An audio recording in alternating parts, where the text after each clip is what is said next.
स्वागत है आप सभी का।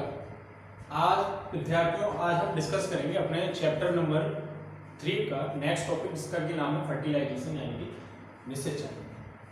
तो आइए समझते हैं निषेचन क्या होता है। जैसा कि आप जानते ही हैं कि नर युग्मक एवं मादा युग्मक के संलयन को ही निषेचन कहा जाता है।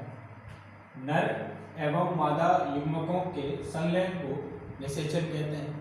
और निषेचन के उपरांत युग्मनज यानी कि जायगोट का निर्माण होता है। अब इस युग्मनज से आगे जाकर के भ्रूण और भ्रूण से फिर बीज बनता है। तो यह निषेचन की प्रक्रिया है जिसमें नर एवं मादा युग्मक आपस में संलयित होकर के युग्मनज का निर्माण करते हैं। अब इस निषेचन की प्रक्रिया को होने के लिए पुष्प के वर्तिकाग्र पर और उसके परागकण आने के बाद क्या क्या तैयारियां होती हैं वो देखिएगा। वो हम अब डिस्कस करने जा रहे हैं इस टॉपिक में। परागकणों का अंकुरण, जैसा कि आप जानते हैं कि जब परागकोश स्फुटित होते हैं तो परागण की क्रिया होती है, यानी कि परागकण वर्तिकाग्र पर पहुंचते हैं। यह क्रिया परागण कहलाती है। परागण होने के पश्चात जब परागकण वर्तिकाग्र पर पहुंच चुका होता है उस समय से लेकर के परागकण का अंकुरित होने तक का समय अंकुरण काल कहलाता है। यानी कि देखिए परागकण इस वर्तिकाग्र पर पहुंच चुका है। अब ये अंकुरित होगा यानी कि परागनलिका इसमें से विकसित होगी। तो इस परागकण के वर्तिकाग्र पर पहुंचने के पश्चात परागकण के अंकुरण में लगने वाला समय, यानी कि परागकण अब अंकुरित होगा, परागनलिका को निकालेगा। तो जब तक परागनलिका नहीं निकली है तब तक का समय अंकुरण काल कहलाता है। यानी कि वो जैसे ही वहां पहुंचा तो जब तक वह अंकुरित होगा, यानी कि उसके अंकुरण में लगने वाला समय जो है वह क्या कहलाएगा, अंकुरण काल। वो देखिए आप कि वर्तिकाग्र पर पहुंचने के पश्चात परागकण के अंकुरण में लगने वाला समय अंकुरण काल कहलाता है। यानी कि वर्तिकाग्र पर पहुंचने के पश्चात परागकण के अंकुरण में लगने वाला समय अंकुरण काल कहलाता है। अब क्या होगा कि अब परागकण यानी कि अंकुरित होगा, जो अपने में से परागनलिका को विकसित करेगा। अब परागनलिका निकलना प्रारंभ हो जाएगी। तो आप ये बात याद रखेंगे कि कुछ पादपों में एक ही परागनलिका निकलती है और कुछ पादपों में एक से अधिक परागनलिकाएं भी निकलती हैं। तो ऐसे परागकण जिनमें एक ही परागनलिका निकलती है वे एक नलिकीय कहलाते हैं, जबकि जिनमें एक से अधिक परागनलिकाएं निकलती हैं वे बहुनलिकीय कहलाते हैं। लेकिन साथ ही साथ ये भी याद रखेंगे कि भले ही परागनलिकाएं एक से अधिक संख्या में निकलें, परंतु भ्रूण कोश में प्रवेश एक ही परागनलिका करती है। यानी कि जो बहुनलिकीय परागकण हैं उनकी एक के अतिरिक्त अन्य परागनलिकाएं भ्रूण कोश में प्रवेश नहीं कर सकती। अब देखिए जब परागकण अंकुरित हो जाता है यानी कि परागनलिका विकसित हो जाती है, तो अब बात करते हैं कि परागनलिका को अपनी लंबाई में कितनी वृद्धि करनी है कि वो बीजांड तक पहुंच सके। तो ये बात याद रखनी है आपको कि परागनलिका की लंबाई वर्तिका पर निर्भर करती है। यानी कि इस परागनलिका से कितनी लंबी पॉलन ट्यूब निकलनी चाहिए वो इस वर्तिका वाले पार्ट पर निर्भर करती है। यानी कि वर्तिका है और इस वर्तिका वाले भाग पर यह निर्भर होता है कि यह बनने वाली परागनलिका कितनी लंबी बननी चाहिए। परागनलिका की लंबाई वर्तिका की लंबाई पर निर्भर करती है। अब परागकणों का अंकुरण होने के पश्चात, यानी कि परागकणों का अंकुरण का तात्पर्य है कि परागकण से परागनलिका विकसित हो जाना। तो परागनलिका विकसित होने के पश्चात अब उसमें वृद्धि होगी। किसमें? परागनलिका में। परागनलिका में वृद्धि, यानी कि अपनी अगली हेडिंग जो है वह है परागनलिका में वृद्धि। और इससे पहले हमने जाना परागकणों का अंकुरण। तो देखिए कुछ पादप जैसे लिलियम और राइबीज की वर्तिका में श्लेष्म पदार्थ होते हैं। लिलियम एवं राइबीज दो उदाहरण आपको याद रखने हैं। लिलियम और राइबीज पादप में वर्तिका वाले भाग में श्लेष्म पदार्थ होते हैं जो बनने वाली उस परागनलिका को सहायता करते हैं वृद्धि करने में, यानी कि वो सहायक है उसको वृद्धि करने में, अवरोध नहीं बनते बल्कि उसकी सहायता करते हैं कि परागनलिका बीजांड तक पहुंच सके। जबकि अधिकतर पादपों में वर्तिका ठोस या बंद होती है। अधिकतर पादपों में कैसी है, ठोस होगी या बंद होगी वर्तिका। लेकिन आपने देखा लिलियम और राइबिस में क्या था कि उसकी वर्तिका वाले भाग में क्या था, श्लेष्मक पदार्थ भरे हुए थे जो इस परागनलिका की हेल्प कर रहे थे कि वो बीजाणु तक पहुंच सके।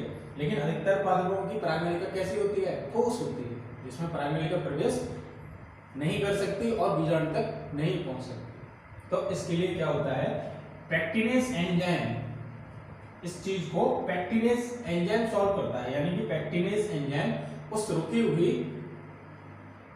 वर्तिका के ऊतकों को नष्ट कर देता है, यानी कि ऊतक जो है बीच में जो अवरोध बने हुए हैं परागनलिका के, उन ऊतकों को पैक्टिनेस एंजाइम नष्ट कर देता है, जिससे उस परागनलिका को अपना मार्ग मिल जाता है और परागनलिका बीजांड की ओर वृद्धि करने लगती है। उसके बाद परागनलिका की वृद्धि एक दिशीय एवं रसायन अनुवर्ती होती है। परागनलिका की वृद्धि जो है वो कैसी है, यूनिडायरेक्शनल है, यानी कि एक दिशा में ही वह गति करती है। अर्थात परागनलिका सदैव वर्तिकाग्र से बीजांड की ओर गति करेगी, यानी कि अंडाशय की ओर, बीजांड की ओर ही वह गति करती है और प्रकाश अनुवर्ती होती है। अब परागकणों का अंकुरण के पश्चात परागनलिका की वृद्धि भी हो गई। अब आप जानेंगे परागनलिका का बीजांड में प्रवेश, यानी कि अब परागनलिका बीजांड में प्रवेश करने के लिए तैयार है। तो देखिए प्रवेश करने के भी तीन तरीके हैं, यानी कि वह तीन तरीके से या तीन प्रकार से प्रवेश कर सकती है बीजांड में। एक बात याद रखेंगे कि बीजांड और फिर बीजांड के अंदर भ्रूणकोश होता है। तो अभी हम परागनलिका का प्रवेश बीजांड में पढ़ रहे हैं, ना कि भ्रूणकोश में। तो याद रखेंगे परागनलिका का बीजांड में प्रवेश। बीजांड में प्रवेश करने के लिए परागनलिका तीन मार्ग अपनाती है, तीन प्रकार के मार्गों से परागनलिका बीजांड में प्रवेश कर सकती है। पहला है बीजांड द्वारी प्रवेश। क्या है बीजांड द्वारी प्रवेश, ये देखिए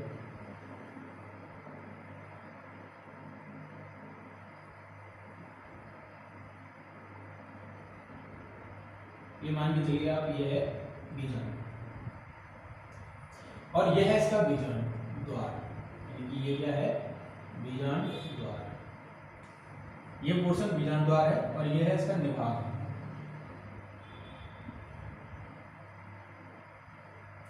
और ये अध्यावरण।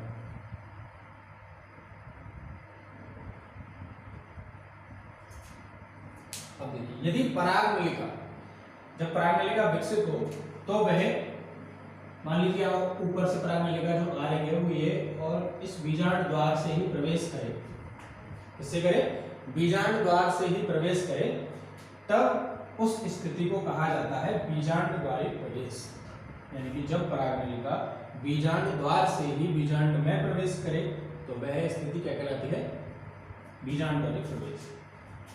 यह अधिकतर पादपों में पाया जाता है, यानी कि अधिकांश पादपों में आपको बीजांड द्वारी प्रवेश देखने को मिलेगा परागनलिका का।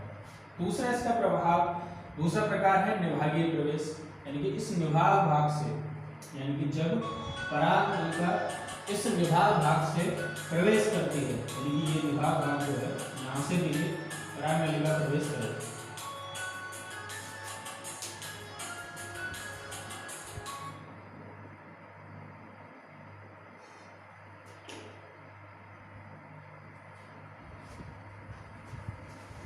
जब परागनलिका निभाग भाग से प्रवेश करे तब वह निभागीय प्रवेश कहलाता है, यानी कि निभाग आप जान रहे हैं ये है और यहाँ से परागनलिका आई और इस पोर्शन से यूं होती हुई और यहाँ देखिए परागनलिका ने प्रवेश किया, यानी कि ये प्रवेश क्या है, निभागीय प्रवेश है, यानी कि निभाग भाग से परागनलिका बीजांड में प्रवेश कर रही है।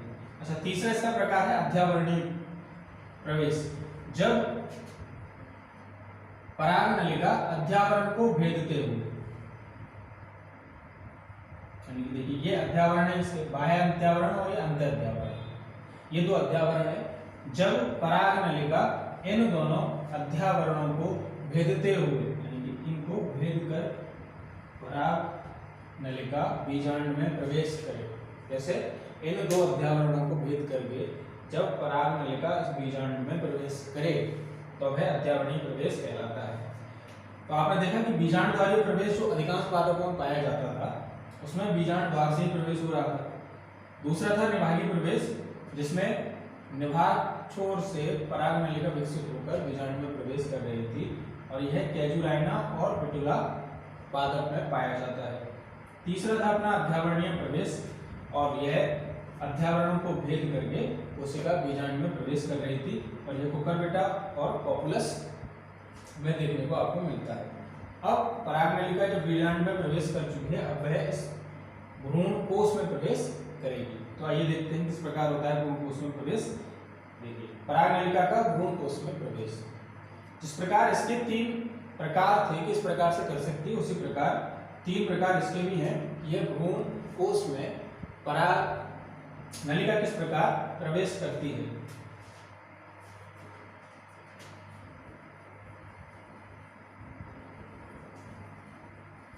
देखिए, पहला इसका प्रकार है अंड कोशिका एवं सहायक कोशिका के बीच से। अब आपने देखा था कि भ्रूण कोश के 2 भाग थे, निभागीय भाग और दूसरा बीजांड द्वारीय। तो देखिए 2 छोर हैं इसके, और यहाँ पर आपने देखा अंड समुच्चय, इसका ये डायग्राम आप बनाते हैं। ये इसका बीजांड द्वारीय छोर है और ये है मध्य में अंड कोशिका और ये 2 है सहायक कोशिका, और ये प्रतिमुखी कोशिकाओं का समूह, यानी कि 3 प्रतिमुखी कोशिकाएं हैं और ये अंड समुच्चय। अब जब यहाँ ये बीजांड द्वारीय छोर है,